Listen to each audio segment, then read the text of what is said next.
శివాయ అందరికీ నమస్కారం అండి. Welcome back to our channel. ఈరోజు ఈ వీడియోలో పరమ పవిత్రమైన కార్తీక మాసంలో కోటి రెట్ల పుణ్యఫలాన్ని కలుగు చేసే కోటి సోమవారం 2025 సంవత్సరంలో ఎప్పుడు ఏ తేదీన వచ్చింది, కోటి సోమవారం యొక్క విశిష్టత ఏమిటి, అసలు కోటి సోమవారం అంటే సోమవారం రోజే వస్తుందా, ఈ రోజున చేయవలసిన పూజ, ఉపవాసం, దానం ప్రతి ఒక్కదాని గురించి కూడా ఈ వీడియోలో అయితే వివరంగా తెలుసుకుందామండి. వీడియోని మీరు ఎక్కడా కూడా స్కిప్ చేయకుండా మొదటి నుంచి చివరి వరకు అయితే చూడండి. అన్ని మాసాలలో కల్లా కార్తీక మాసం చాలా విశేషమైనటువంటి మాసం అండి. ఎందుకంటే ఈ మాసము శివకేశవులకి ఇద్దరికీ కూడా చాలా ప్రీతికరమైనటువంటి మాసం అండి. ఈ మాసంలో శివుణ్ణి అలాగే శ్రీ మహావిష్ణువుని కార్తీక దామోదరుని రూపంలో అయితే మనము పూజించుకోవాలి. సూర్యోదయానికి ముందు కార్తీక దామోదర పూజ, సూర్యాస్తమయమైన తర్వాత ప్రదోష సమయంలో శివయ్యని పూజించడం వల్ల ఒకే మాసంలో శివకేశవుల ఇద్దరి అనుగ్రహం కూడా మనకైతే కలుగుతుందండి. ఈ మాసంలో చేసే దీపారాధన అలాగే నదీ స్నానానికి చాలా ప్రాధాన్యత అయితే ఉంటుందండి. కాకపోతే ప్రతి నిత్యం కూడా దీపారాధన చేయడం అనేది అందరికీ కుదరకపోవచ్చు కదా.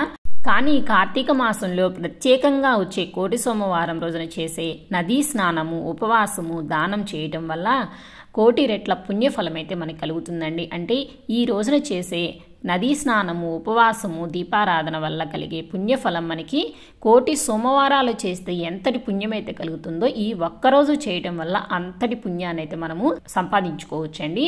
అంతటి విశేషమైనటువంటి కోటి సోమవారం 2025 సంవత్సరంలో ఎప్పుడు ఏ తేదీన వచ్చింది తెలుసుకుందాము. వ్యాస మహర్షి రచించిన స్కాంద పురాణం ప్రకారము కార్తీక మాసంలో పౌర్ణమికి ముందు వచ్చే కార్తీక సోమవారము మరియు శ్రవణ నక్షత్రం ఈ రెండూ కలిసి ఉన్న రోజునే కోటి సోమవారంగా జరుపుకోవాలని అయితే చెప్పబడిందండి. కార్తీక మాసం శివకేశవులకి ఇద్దరికీ కూడా చాలా ప్రీతికరమైన మాసం కదండి. కాబట్టి కార్తీక సోమవారము శివునికి ఎంతో ప్రీతికరము, శ్రవణ నక్షత్రము శ్రీ మహావిష్ణువు జన్మ నక్షత్రం కాబట్టి ఈ రెండూ కలిసి ఉన్న రోజునే కోటి సోమవారంగా జరుపుకోవాలని అయితే స్కాంద పురాణంలో చెప్పబడింది. అయితే ఈ కోటి సోమవారం అనేది సోమవారం రోజే రావాలని నియమం అయితే ఏమీ లేదండి. పౌర్ణమికి ముందు వచ్చే శ్రవణ నక్షత్రం సూర్యోదయానికి ఏ రోజునైతే ఉందో ఆ రోజునే మనము కోటి సోమవారంగా అయితే జరుపుకోవాలండి. అరుదుగా మనకి కోటి సోమవారం రోజునే సోమవారం అనేది కలిసి వస్తూ ఉంటుందండి. కాబట్టి ప్రతి సంవత్సరం కూడా మనకి కోటి సోమవారం అయితే సోమవారమే రావాలని అయితే నియమం అయితే ఏమీ లేదండి. అలా గనక కలిసి వస్తే చాలా విశేషమైనదని చెప్పుకోవాలండి. మరి ఈ 2025 సంవత్సరంలో కోటి సోమవారం ఎప్పుడు వచ్చిందో తెలుసుకునే ముందు శ్రవణ నక్షత్రము ఎప్పటి నుంచి ఎప్పటి వరకు ఉందో తెలుసుకుందాము. శ్రవణ నక్షత్రము అక్టోబర్ 29వ తేదీ బుధవారం పగలు 1:35 ప్రారంభమై అక్టోబర్ 30వ తేదీ గురువారం పగలు 2:21 వరకు శ్రవణ నక్షత్రం అయితే ఉంటుందండి. మనకి సూర్యోదయానికి శ్రవణ నక్షత్రము అక్టోబర్ 30వ తేదీ గురువారం రోజు ఉంది కాబట్టి అక్టోబర్ 30వ తేదీ గురువారం రోజునే కోటి సోమవారంగా అయితే జరుపుకోవాలి.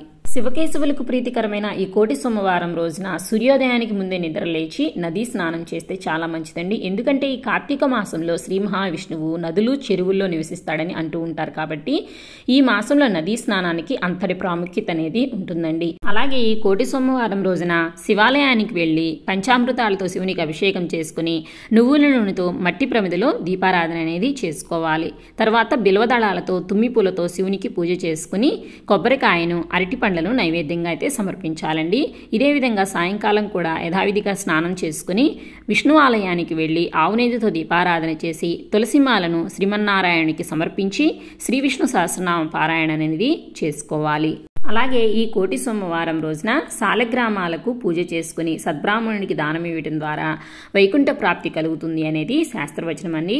ఈ రోజున ఉపవాసం ఏ విధంగా ఉండాలంటే మనం కార్తీక మాసంలో కార్తీక సోమవారాలు, ఏకాదశి, పౌర్ణమి రోజున ఏ విధంగా అయితే ఉపవాసం ఉంటామో అదే విధంగా ఉదయం నుంచి సాయంత్రం వరకు ఉపవాసం ఉండి నక్షత్ర దర్శనం అయిన తర్వాత ఉపవాసాన్ని అనేది విరమించుకోవాలండి. సాధారణంగా కార్తీక మాసంలో వనభోజనాలు అయితే చేస్తూ ఉంటాం కదండి. ముఖ్యంగా ఈ కోటి సోమవారం నాడు చేసే వనభోజనానికి మాత్రము విశేషమైన ఫలితాలు అయితే కలుగుతాయండి. ఈ రోజున ఉసిరి చెట్లు ఉన్న వనంలో ఉసిరి చెట్టు కింద శివలింగాన్ని, విష్ణు స్వరూపమైన సాలగ్రామాన్ని ఉంచి భక్తితో పూజించి అనంతరం బంధుమిత్రులతో కలిసి సామూహికంగా భోజనాలు లాంటివి చేయాలి.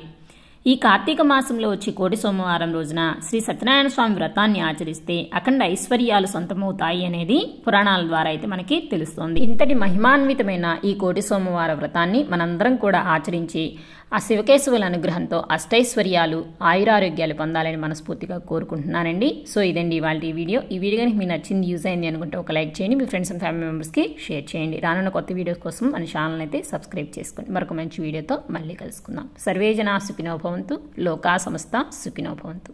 స్వస్తి.